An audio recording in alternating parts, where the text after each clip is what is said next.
Hello friends, ఈ వీడియోలో మనం athletes, sports persons back pain రాకుండా ఎటువంటి జాగ్రత్తలు తీసుకోవాలి అనే దాని గురించి డిస్కస్ చేసుకుందాం. నా పేరు doctor Sriram from Sriram spine and ortho centre, Guntur. Athletes మరియు స్పోర్ట్స్ పర్సన్స్కి ఎక్కువగా నడుము నొప్పి లేదా వెన్నునొప్పి వచ్చే అవకాశాలను తగ్గించుకోవడానికి మనం ఎటువంటి జాగ్రత్తలు తీసుకోవాలంటే ఎక్కువగా కోర్ మజిల్స్కి స్ట్రెంగ్త్ అన్నది డెవలప్ చేసుకోవాలి. కోర్ మజిల్స్ అంటే front and back muscles of the spine, అవే కాకుండా గ్లూటియల్ మజిల్స్ మరియు హ్యామ్స్ట్రింగ్ మజిల్స్ సంబంధించిన ఎక్సర్సైజులు కూడా చాలా ఇంపార్టెంట్. రెగ్యులర్గా ఎక్సర్సైజ్ చేయడం ద్వారా ఈ మజిల్స్ స్ట్రెంగ్త్ ఇంప్రూవ్ చేయడం ద్వారా అథ్లెట్స్ మరియు స్పోర్ట్స్ పర్సన్స్కి బ్యాక్ పెయిన్ రాకుండా ప్రివెంట్ చేయొచ్చు. అదేవిధంగా ఎప్పుడైనా స్పోర్ట్స్ యాక్టివిటీకి వెళ్లే ముందు, అయిపోయిన తర్వాత వార్మప్ మరియు కూల్ డౌన్ చాలా ఇంపార్టెంట్. అదేవిధంగా స్ట్రెచ్చింగ్ ఎక్సర్సైజ్ అన్నవి చాలా ఇంపార్టెంట్. పర్టికులర్గా చిన్నపిల్లల్లో ఎదిగే వయసులో 10 నుంచి 15 ఏళ్ల వయసులో ఇవి చాలా ఇంపార్టెంట్.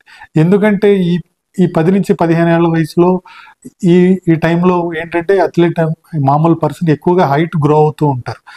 ఈ హైట్ గ్రో అవుతున్నప్పుడు కండరాలు, ఎముకలు పెరిగినంత వేగంగా పెరగవు. దానివల్ల వాళ్ళకి కొంచెం ఫ్లెక్సిబిలిటీ అంటే ముందుకు వంగే కెపాసిటీ అది తక్కువగా ఉంటుంది. ఇది పెంచుకోవడానికి వీలైనంత ఎక్కువగా స్ట్రెచ్చింగ్ ఎక్సర్సైజెస్ మీద వాళ్ళ దృష్టిని కేంద్రీకరించాలి. ఈ స్ట్రెచ్చింగ్ ఎక్సర్సైజ్ అనేది ఎటువంటి స్పోర్ట్స్ యాక్టివిటీ స్టార్ట్ చేయడానికి ముందు చేయాలి. అదేవిధంగా యాక్టివిటీ అయిపోయిన తర్వాత తగినంత కూల్ డౌన్ ఎక్సర్సైజెస్ కూడా చేసుకోవాలి. అదేవిధంగా వెయిట్ లిఫ్టర్స్, థ్రోవర్స్ అయితే వాళ్ళ యొక్క టెక్నిక్ని సరిగా ఉందో లేదో అన్నది చూసుకోవాలి. ఈ వెయిట్ లిఫ్టింగ్ చేసేటప్పుడు పర్టికులర్గా ఈ వెన్నుపూస మీద ఒత్తిడి పడకుండా సరైన జాగ్రత్తలు తీసుకోవాలి. లేదంటే ఈ డిస్క్ రిలేటెడ్ ప్రాబ్లమ్స్ వచ్చే అవకాశాలు ఎక్కువగా ఉంటాయి.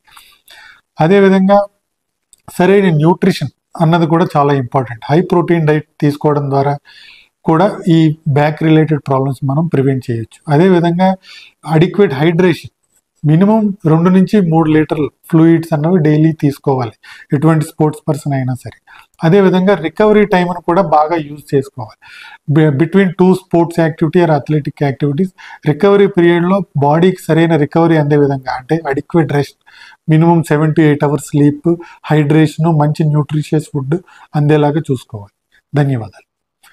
మరిన్ని వీడియోస్ కోసం మన ఛానల్ని సబ్స్క్రైబ్ చేసుకోండి.